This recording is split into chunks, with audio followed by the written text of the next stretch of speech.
What's going on, peeps? Quiet Bananas here. So happy to finally be back at it on YouTube with you guys. The last time I made any video was about 3 years ago, and man, time just flies by, doesn't it? So anyways, thank you so much for watching. Stick to the end of the video to find out how you can win my copy of Battlefield 1 for free. Jumping right into it, this is Bargain Bin Buys, where I take older games, buy them at a bargain, and tell you guys how the game is all that time after release. I picked up a copy of Battlefield 1 for only $19.99 at gamefly.com, with the second best price coming in from Target at $24.99. Anyways, Battlefield 1 proves that sometimes you gotta know when to hold 'em, know when to fold 'em, and know when to walk away. And that's exactly what DICE did with this game. Honestly, I rarely ever played the Battlefield series.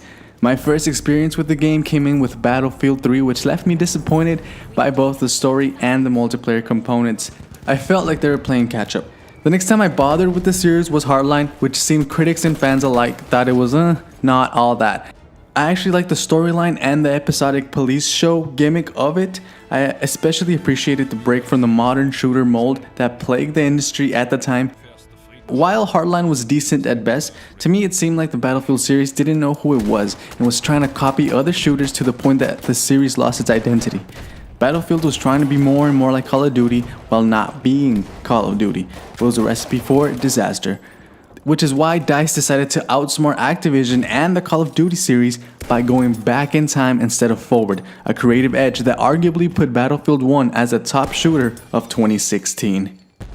This decision could have easily cost the company millions of dollars, but anyone that knows the industry would have known that it was a safe bet. A bet was made and a bet was cashed in. The millions rolled in for DICE and EA. The game accumulated a bunch of awards with critics and fans alike rejoicing for the breath of fresh air that was Battlefield 1. For starters, Battlefield 1's campaign was the first time in a long time that I actually felt immersed by the story and the gameplay.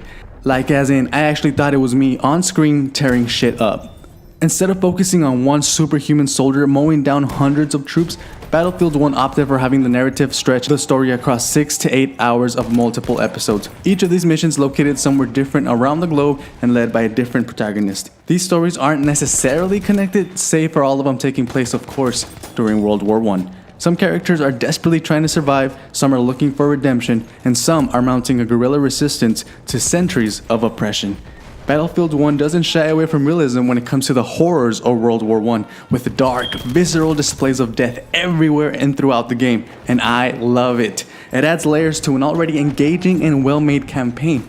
My only gripe though is that the campaign is too short, which at 6 to 8 hours is fairly average, but it was just so good it just kept me wanting more and more. It's not necessarily a complaint, but that's just me. I'm a campaign guy at heart, so my expectations are a bit higher. Most of Battlefield's greatness stems from its multiplayer component, of course. I believe the pace of the game is slower in some regards than other shooters. Most fans of the series already know this and most likely like that aspect of it. It's not necessarily sluggish per se, but the animations definitely feel more heavy than your more arcadey first-person shooters. Something that tripped me out at the beginning was the size of the maps. At first, I sat in awe as I ran across the battlefield, bullets whizzing by my head and explosions barely missing me. But after a while, it was obvious these maps may be just a little too big. I know that the size of the maps are this big so that they can fit in vehicles, but if you don't get to one in time, it takes a long time to get into action if you can't spawn on a squad mate. I get that it's cool to have big maps, but if the game can't efficiently fill them with players, the empty void is a lot more noticeable. Speaking of multiplayer, I have a love and hate relationship with the medic class. Personally, that's my favorite class. I love to be able to heal myself and revive my teammates when needed. I feel like a total badass, but however, it's happened to me so many times where someone gets killed, I run to revive them only to get there and have the player respawn, leaving me almost always in danger, which leads almost always to death.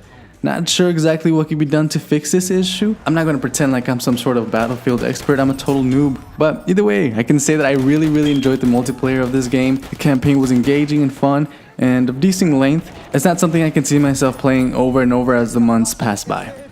I will say this though, EA and DICE are making one obvious huge mistake.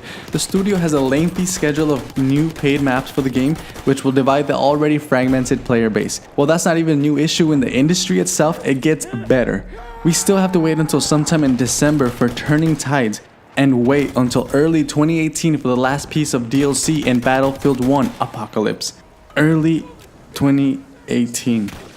DICE has still not released all the multiplayer maps for the people that paid for the season pass over a year ago. And with the release of the Revolution Edition, which comes with all the DLC for the low price of $59.99, I'm kinda left wondering what the f***.